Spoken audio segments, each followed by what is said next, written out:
Time and Space Transformation, Formless Thinking, Part 2. Xiefeng. April 12, 2008. Translation edited by Qinyu. A philosopher once said, "You cannot step into the same river twice." How true this is. On this day last year, at this very gate, human faces reflected the red of peach blossoms. Where have those faces gone? The peach blossoms still smile in the east wind.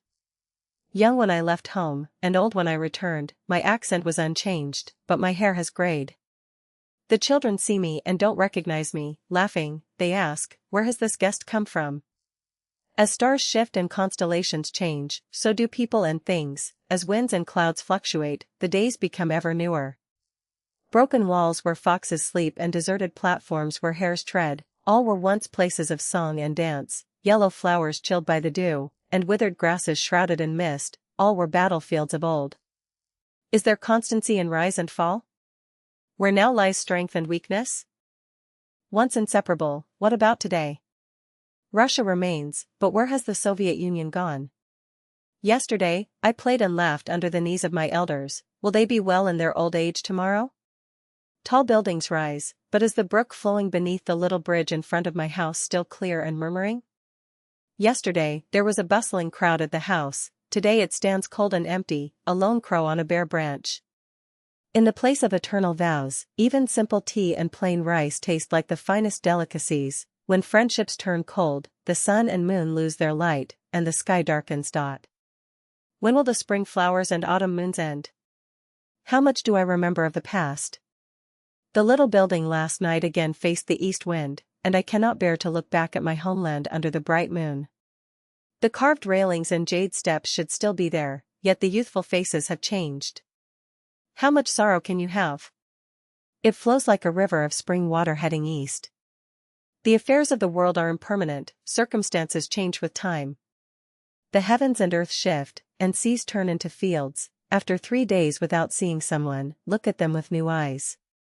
Each moment is different from the last, always replacing the old charms with new ones. As I look back, tears often flow. In seeking dreams, my heart is always saddened.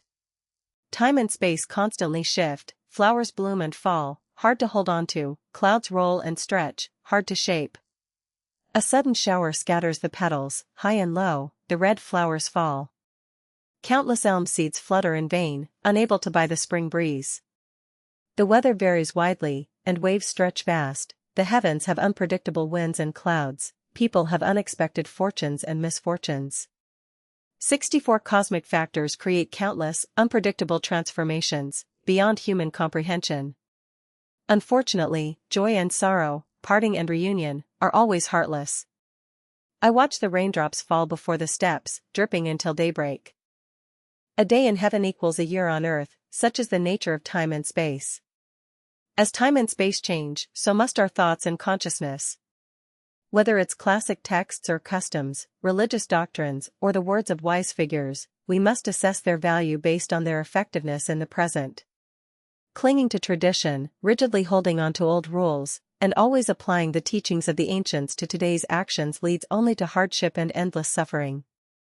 Marital love, celebrated in the human world, holds no place in heaven. The 3-inch golden lotus, bound feet, praised in ancient times has now become a symbol of foolishness and suffering.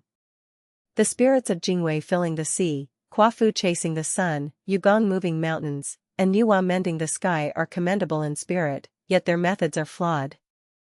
The Bible, Quran, Diamond Sutra, and Tao Te Ching struggle to explain life in a way that guides reality, let alone other teachings. What should we do?